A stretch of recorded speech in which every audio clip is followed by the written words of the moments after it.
আসসালামু আলাইকুম দর্শক, ইস্তিয়াক শাকিল বলছি। আমি একজন প্রফেশনাল মেডিকেল ল্যাবরেটরি সায়েন্টিস্ট এবং ফিউচার নিউট্রিশনিস্ট।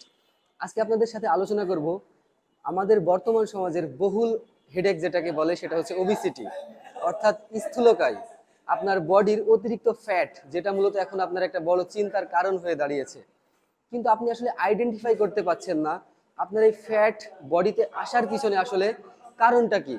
আপনি যদি প্রপারলি এই কারণটাকে ফাইন্ড আউট না করতে পারেন, সেক্ষেত্রে যত প্রকার সমাধানই আপনি নিয়ে আসুন, কোনোটাই কিন্তু কার্যকরী হবে না। অর্থাৎ যাদের বিএমআই অর্থাৎ বডি মাস ইন্ডেক্স, যারা ইতিমধ্যে জানেন 18.5-এর নিচে, তাদেরকে আমরা বলি আন্ডারওয়েট। 18.5 থেকে 24.9 যাদের, তাদেরকে আমরা নর্মাল বলি। এবং 25 থেকে 29.9 যাদের, তাদের আমরা ওভারওয়েট বলি। 30 থেকে যাদের 34.9, তাদেরকে মূলত আমরা ওবেস বলি।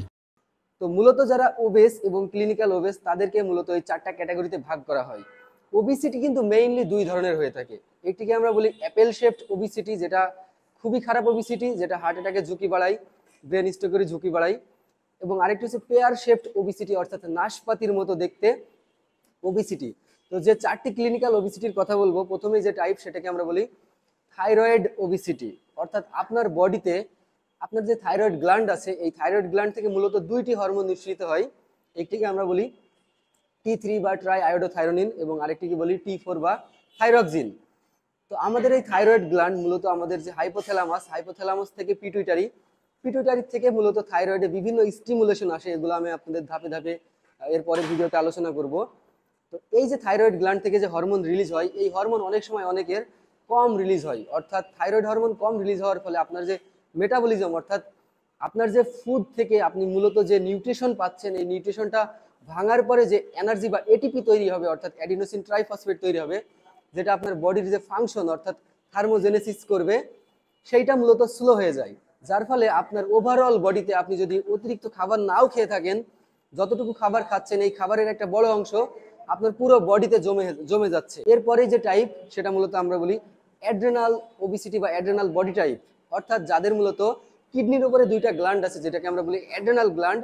এই অ্যাড্রেনাল গ্ল্যান্ডের আবার দুইটা পার্ট আছে, একটিকে বলে কর্টেক্স বা পর্দা, আরেকটিকে ভিতরের অংশ বা মেডুলা বলে। এই কর্টেক্স থেকে বিভিন্ন ধরনের হরমোন রিলিজ হয়, যার ভিতরে একটি হরমোন কর্টিসল।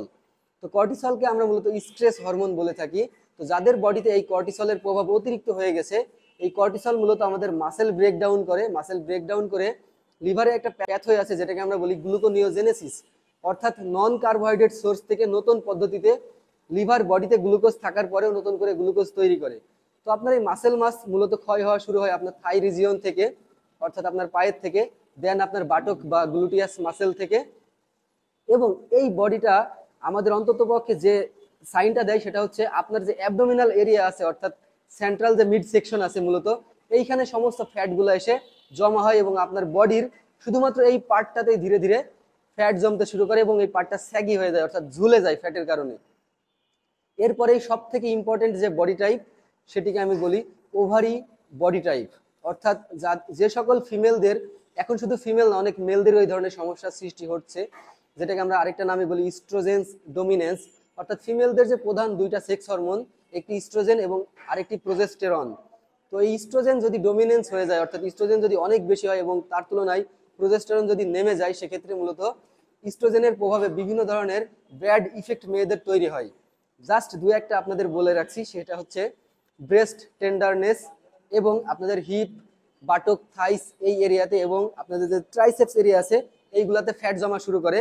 এবং পুরো প্যাটে কোনো ফ্যাট নাই, বাট নাভির নিচে হালকা পরিমাণের একটু ফ্যাট প্রোট্রুশন, অর্থাৎ মনে হবে যেন একটা ছোট লেবুর মতো ফ্যাট আপনার অ্যাবডোমেনের এই নাভির নিচে জাস্ট জমা হয়ে আছে। আপনি ইতিপূর্বে হয়তো অনেক চেষ্টা করেছেন, বাট এই ফ্যাটটাকে কখনোই জয় করতে পারেননি, বিকজ অফ আপনি জানেনই না যে এই ফ্যাটটার মূলত কি কারণে আপনার বডিতে দীর্ঘদিন ধরে আছে। তো এই যে ইস্ট্রোজেন ডমিনেন্স যাদের হয়, তাদের মূলত পিরিয়ডে হেভি ব্লিডিং হয় এবং পিরিয়ডে প্রচুর পেইন হয়, এবং এদের ভবিষ্যতে কিন্তু ব্রেস্ট ক্যান্সার হওয়ার চান্স থাকে, এন্ডোমেট্রিওসিস হওয়ার চান্স থাকে, ফাইব্রোসিস হওয়ার চান্স থাকে, এবং বিভিন্ন ধরনের ক্রনিক ইনফ্লামেশনে কিন্তু তারা ভুগতে পারেন। এবং কনস্টিপেশন থেকে একসময় পাইলসের দিকেও যেতে পারে। তো এই বডি টাইপটাকে আমি বিশেষ প্রায়োরিটি দিয়েছি, এবং এটা নিয়ে আমি সামনের ভিডিওগুলোতে পার্ট বাই পার্ট কথা বলবো, এবং এটির যে সমাধান সেটি নিয়ে আপনাদের সাথে আলোচনা করব। এবং লাস্ট যে বডি টাইপ, সেটাকে আমরা বলি লিভার টাইপ।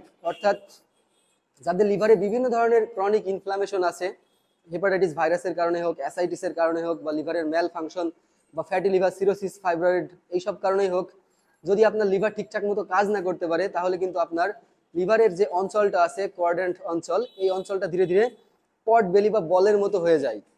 এটাকে আমরা অনেক সময় বেয়ার বেলিও মেডিকেলে বলে থাকি। এই ধরনের প্রবলেম যাদের হয় তাদের মূলত শুধুমাত্র এই পেটটা একটা ফুটবলের মতো পট বেলি হয়ে থাকে।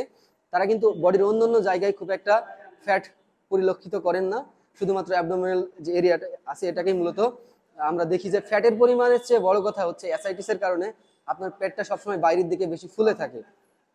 এছাড়াও চাইল্ডহুডের বেশ কিছু ওবিসিটি আছে, সেগুলো নিয়ে আমি পরে কথা বলবো। তো এই ভিডিওতে যদি আপনি পুরোপুরি দেখে থাকেন, আপনার বডি আসলে এখন বর্তমানে ওবিসিটির কোন টাইপে আছে সেটা আপনি কমেন্টে জানাইতে পারেন। এবং আপনারা যারা আমার সাথে পার্সোনালি কথা বলতে চান, তারা হোয়াটসঅ্যাপ যে নাম্বারটি দেওয়া আছে স্ক্রিনে, সেটাতে সরাসরি যোগাযোগ করে আমার পেইড সার্ভিস নিতে পারেন। এতক্ষণ সাথে থাকার জন্য অসংখ্য ধন্যবাদ। আল্লাহ হাফেজ।